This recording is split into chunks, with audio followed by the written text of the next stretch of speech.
Student, आज हम देखते हैं reaction of metal with non metal. First point है reactivity of element is the tendency to attain a completely filled valency shell. यानी element is the tendency, element के अंदर क्या होती है, टेंडेंसी होती है टू अटेन अ कम्प्लीटली, ये अटेन करती है, कोशिश करती है कंप्लीट करने की, किसको, वैलेंसी सेल को, लास्ट सेल को कंप्लीट करने की कोशिश करती है।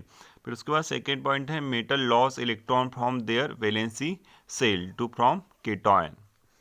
है ना, मेटल हमेशा इलेक्ट्रॉन को लूज करते हैं वैलेंसी सेल और केटॉन बनाने में। उसके बाद non metal gain electron in their valency shell to from anion, और नॉन मेटल क्या करते हैं, इलेक्ट्रॉन को गेन करते हैं, है ना, काय के लिए, वैलेंसी सेल टू फ्रॉम एनॉन बनाने के लिए। यानी एनॉन बनाने के लिए इलेक्ट्रॉनों को नॉन मेटल गेन करते हैं, और केटायन को बनाने के लिए जो मेटल होते हैं इलेक्ट्रॉन को लूज करते हैं। उसके बाद है यानी जो इलेक्ट्रॉन के केटायन बनाएंगे वो Na पॉजिटिव हो जाएंगे, यानी पॉजिटिव चार्ज हो जाएगा, और जो इलेक्ट्रॉन नॉन मेटल है वो गेन करेंगे इलेक्ट्रॉनों को, और एनॉन बनाएंगे वो इलेक्ट्रॉनों पे क्या हो जाएगा, माइनस हो जाएगा, यानी माइनस चार्ज हो जाएगा। ठीक है। उसके बाद the compound formed by the transfer of electron from metal to non metal और कॉल्ड आयनिक कंपाउंड और इलेक्ट्रोवायलेंट कंपाउंड।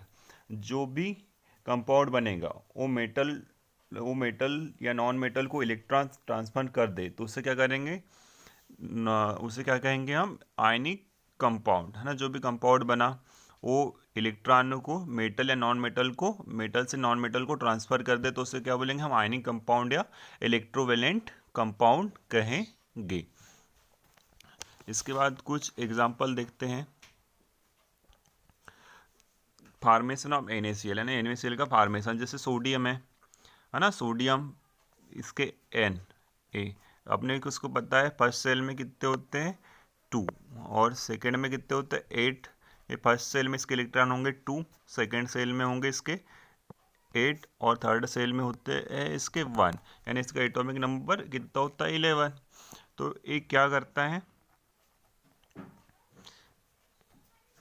इसके लास्ट वाला जो 1 है ना, तो NaCl का जो फॉर्मेशन होता है Cl के जो लास्ट में थर्ड सेल में इलेक्ट्रॉन कितने होते हैं 7 होते हैं, कितने होते हैं 7, लेकिन कितने होना चाहिए 8 होना चाहिए। तो ये क्या करता है, सोडियम जो लास्ट वैलेंसी सेल का एक इलेक्ट्रॉन रहता है वो किसको दे देता है, Cl को दे देता है, इसलिए सोडियम पे क्या आ जाता है पॉजिटिव चार्ज, और क्लोरीन पे क्या आ जाता है negative charge.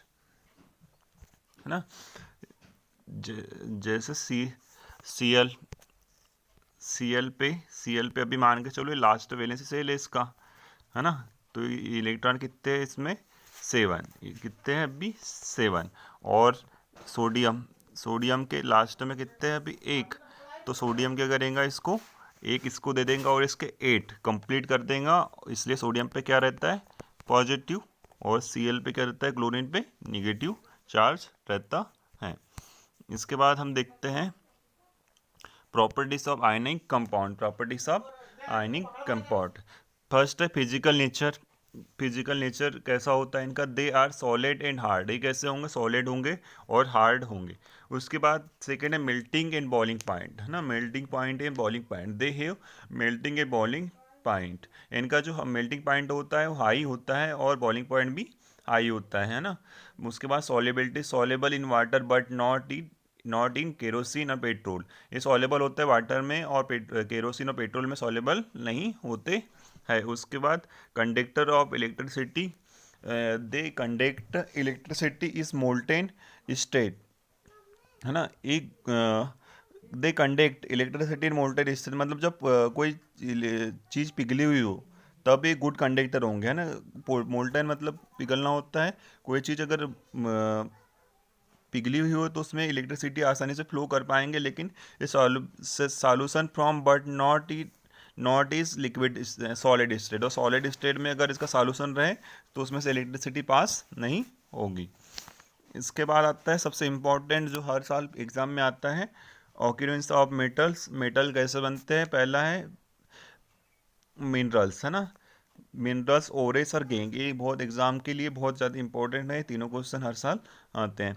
The element or compound which occur naturally in the earth crust, हम एलिमेंट और आर कंपाउंड जो होते हैं ऑक्यूर होते हैं, पाए जाते हैं कहाँ पे, naturally in the earth crust, earth crust के अंदर, जो अर्थ क्रस्ट के अंदर नेचुरली तरीके से ऑक्यूर्स होंगे या पाए जाएंगे वो क्या कहलाएंगे, मिनरल्स। उसके बाद है second ores, minerals that contain very high percentage of particle metal, यानी ऐसे मिनरल्स होते हैं जिसमें मेटल प्रेजेंट होता है, यानी मिनरल वे होते हैं जिसमें हाई परसेंट में क्या हो, मेटल प्रेजेंट हो। And the metal can be profitable extracted from it, such minerals are called ores. और वो क्या हो, मेटल को इजीली या प्रॉफिटेबल एक्सट्रैक्ट या निकाल सके, जिससे क्या हो सके, मेटल को हम प्रॉफिटेबल एक्सट्रैक्ट से या इजीली हम उसको निकाल सके, इसको क्या बोलेंगे, ओरेस। उसके बाद है zinc, ore ores are usually contaminated with large amount of impurities such as soil sand etc are called gangue, यानी मतलब कि ओरे के अंदर बहुत सारी इम्प्योरिटीज होते हैं, जैसे सेंड होती है, सॉइल्स होती है ना, एक सॉइल के टाइप निकलता है ओरे, कोई भी हो तो कोई भी यानी कंपाउंड होता है, सॉइल टाइप निकलता है, तो उसके अंदर बहुत सारी इम्प्योरिटीज रहती है, जो सॉइल रहती है, सेंड रहती है, उसको अलग करना ही गेंग कहलाता है, इम्प्योरिटीज को अलग करना।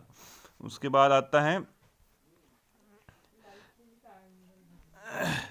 Extraction of metals from ores, यानी कि मेटल्स को अपन कैसे अलग करते हैं ओरेस में। तो स्टेप फर्स्ट है इंस्ट्रूमेंट ऑफ ओरेस, है ना, यानी ओरे को उस लायक बनाया जाता है इसमें कि मेटल निकल सके, यानी मेटल निकल सके इस लायक उसको ओरे को बनाया जाता है। फिर एक्सट्रेशन ऑफ मेटल, और उसके बाद पूरे उसके अंदर के जो इम्पोरिटीज़ होती हैं उसको अलग किया जाता है, और रिफाइनरी में ले जाके उसको पूरे तरीके से प्योर कर दिया